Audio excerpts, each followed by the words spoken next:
Hola amigos, ¿qué tal? Muy buen día para todos. Le habla Janda Silva del canal Electrónica Janda Silva. Suscríbete al canal, dale like, compártelo en alguna de tus redes sociales. Muchas gracias por el apoyo y muchísimas bendiciones para usted e igualmente para su familia.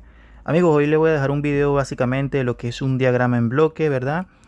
Voy a también aclarar un poco lo que es el diagrama esquemático, ¿verdad? Básicamente por encimita. Y vamos a hablar de las etapas de la fuente de alimentación conmutada. Como saben, mi canal generalmente se centra en diferentes etapas de las fuentes de alimentación conmutada o en muchos tipos de fuentes conmutadas, ¿verdad? Porque es uno de los bloques más importantes del aparato electrónico. Es decir, hoy en día todo maneja este tipo de fuentes de tarjetas. Entonces estoy tratando de dejar todo bien claro y todo lo posible para que los seguidores puedan aprender de una manera muy bien detallada. Bien, vamos a ver primero que nada diferenciar primero lo que es un diagrama en bloque. El diagrama en bloque es básicamente muy diferente al diagrama esquemático, ¿verdad? De hecho, es una de las primeras cosas que te enseñan en algunos institutos, de repente a lo mejor no, ¿verdad? Pero el diagrama en bloque es importante entenderlo. ¿Por qué? Porque es básicamente cómo trabaja una tarjeta por encima. Por ejemplo, si yo agarro esta tarjeta de alimentación, esta es una fuente conmutada, aquí hay un diagrama en bloque respectivamente. ¿Cómo es un diagrama en bloque? Bueno, ¿qué es lo que va a entrar? ¿Qué es lo que va a salir? ¿Qué son o cómo trabaja ella por encima? ¿Verdad? Entonces yo voy a hacer básicamente un primer cuadro. Bueno, iba a traer la regla, pero no voy a dejarlo por encimita. Que debemos entender que el diagrama en bloque, voy a dibujar los cuadros. Aquí tenemos el primero. Si nosotros vemos un circuito electrónico, debemos preguntarnos siempre, ¿la tarjeta con qué empieza? ¿Se alimenta con AC o se alimenta con DC? Porque puede existir las dos posibilidades. Una fuente de alimentación conmutada puede alimentarse principalmente con AC y luego con DC, ¿verdad? O perdón, puede ser con AC que se alimente, ¿verdad? O puede ser con DC, dependiendo del tipo de aparato, ¿verdad? En este caso, si yo veo esta tarjeta, básicamente me doy cuenta que la alimentación es con AC. Entonces, en la fuente de alimentación, su diagrama en bloque empieza con una alimentación de AC, ¿verdad? Como la tarjeta electrónica no puede trabajar todo su circuito con AC, él va a necesitar también de voltajes DC. Entonces, seguidamente el AC tiene que llevar un componente electrónico que rectifique ese voltaje de AC y lo pase a DC.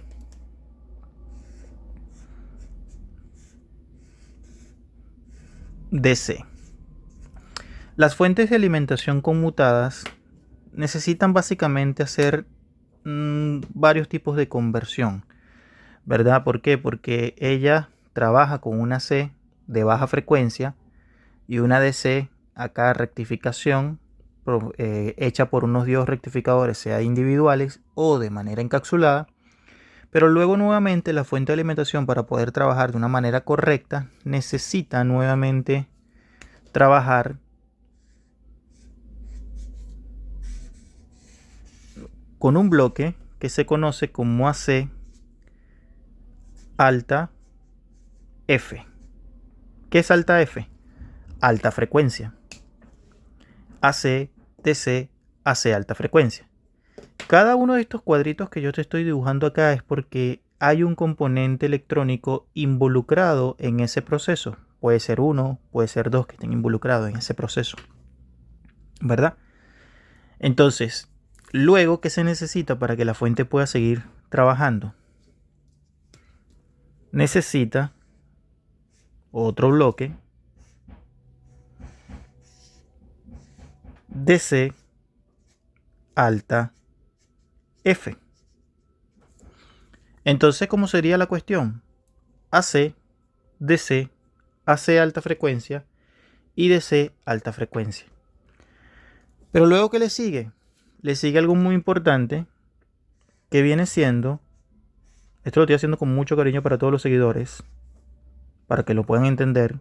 Se suscriban al canal, le den like, lo comparten en alguna de sus redes sociales y se lo recomienden también a personas que de repente estén interesados en aprender electrónica. viene lo que viene siendo el filtraje o el filtro o el filtraje, vamos a ponerle así.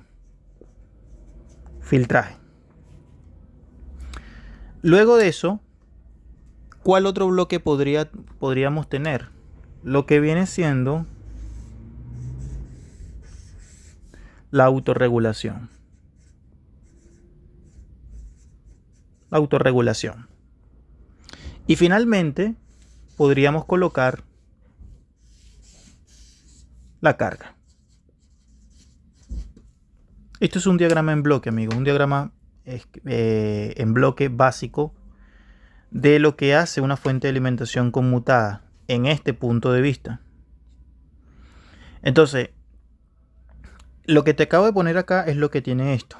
AC, DC, AC en alta frecuencia, DC en alta frecuencia, filtraje, autorregulación y carga. Esto es lo que va a proporcionar una fuente de alimentación conmutada en la mayoría de los casos, pero un diagrama en bloque puede cambiar perfectamente un sistema de audio.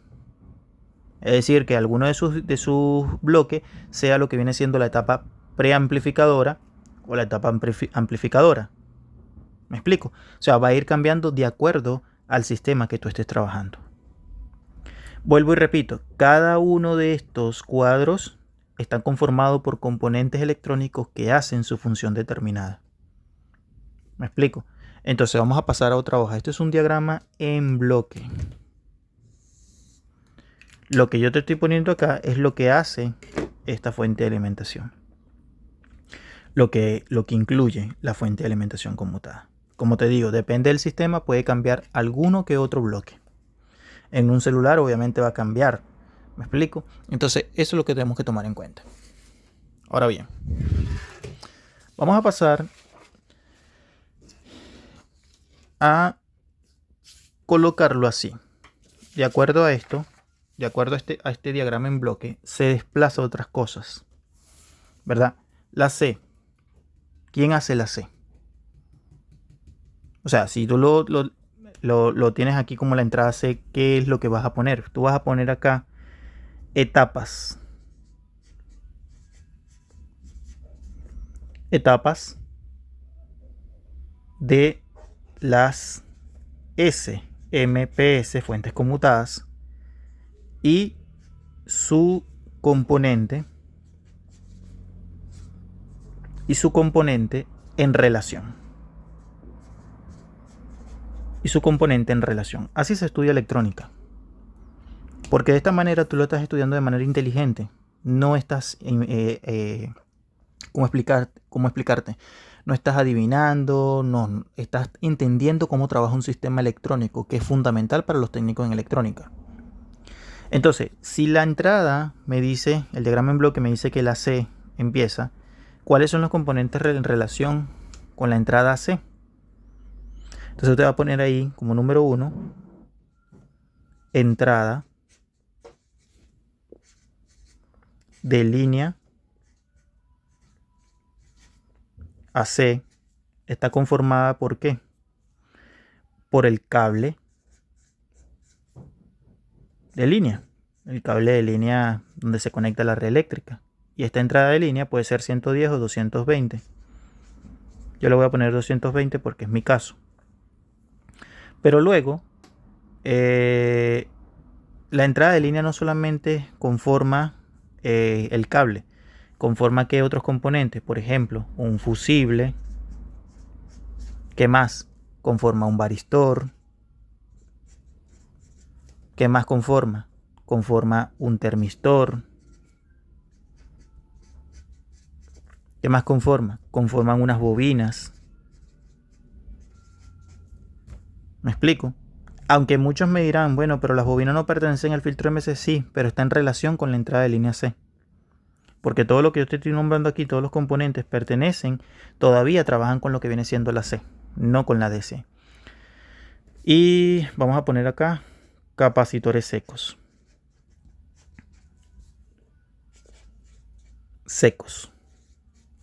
E incluso vas a notar ahí el puente. ¿Por qué? Porque el puente, a pesar de que el puente es un componente clave, es lo que revolucionó la electrónica. Básicamente el puente rectificador trabaja justamente, le entra la C y saca DC. Por eso coloco puente rectificador. Y este puente puede ser individual o encapsulado. Luego, si vemos el diagrama en bloque, ¿qué más vendría? ¿Quién va a hacer eso? Justamente la 2 lo hace un puente rectificador.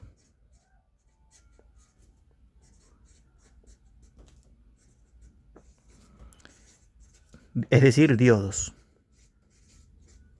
¿Verdad? Luego dice alta frecuencia, AC alta frecuencia, ¿verdad?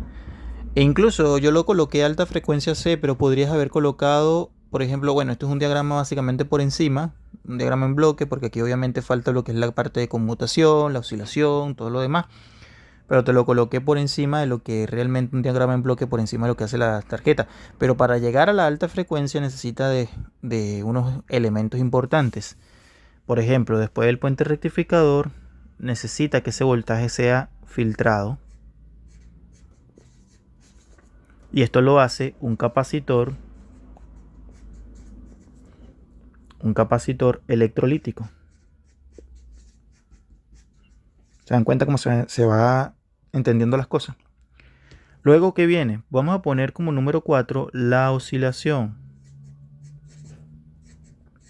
La oscilación puede ser, generalmente la hace un circuito integrado. Un circuito integrado. Yo lo estoy anotando, necesito que tú lo anotes. Sobre todo para los que están comenzando, los que están viendo por primera vez el canal, esto les va a servir para poder entender los sistemas electrónicos. Oscilación, circuito integrado. También puede ser que la oscilación la haga componentes discretos. Varios componentes de resistencia, capacitores y un transistor puede generar un oscilador perfectamente. Bien, entonces la oscilación la puede formar un circuito integrado o componentes discretos, como lo venía diciendo, ¿verdad?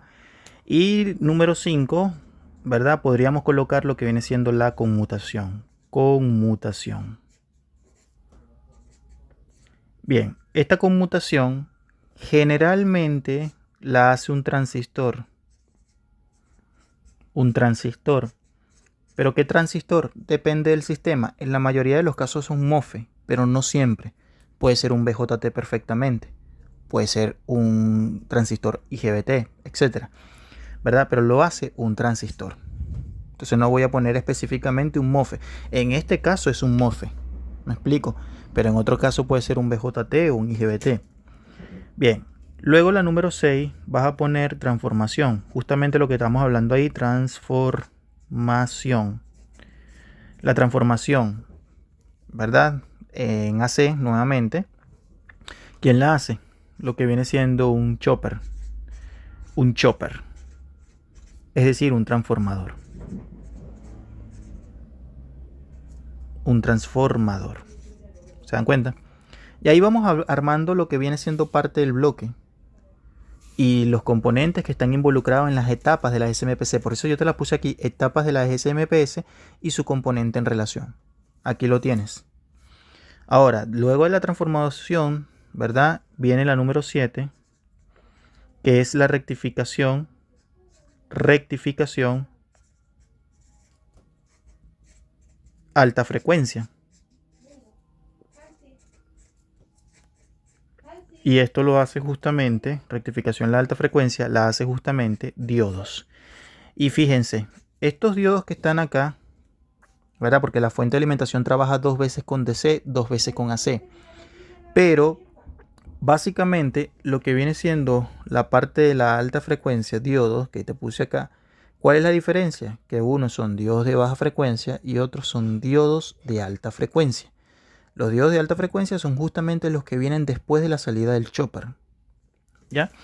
Como número 8 vas a poner filtraje. ¿Verdad? El filtraje que va a filtrar básicamente el voltaje de la salida de los diodos rectificadores.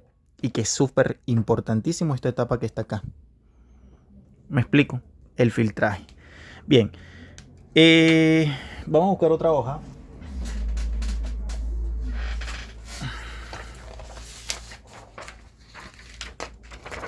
Está súper bien explicado esto. Porque seguimos con lo que viene siendo después del filtraje. Vamos a poner aquí autorregulación.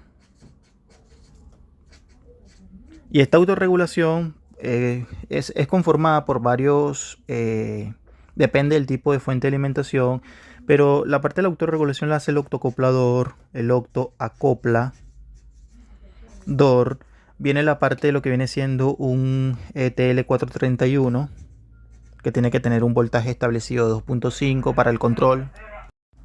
También puede ser que, aparte del tema de lo que viene siendo el octoacoplador, el TL431, ¿verdad?, que está involucrado en la autorregulación, y también incluso el divisor resistivo.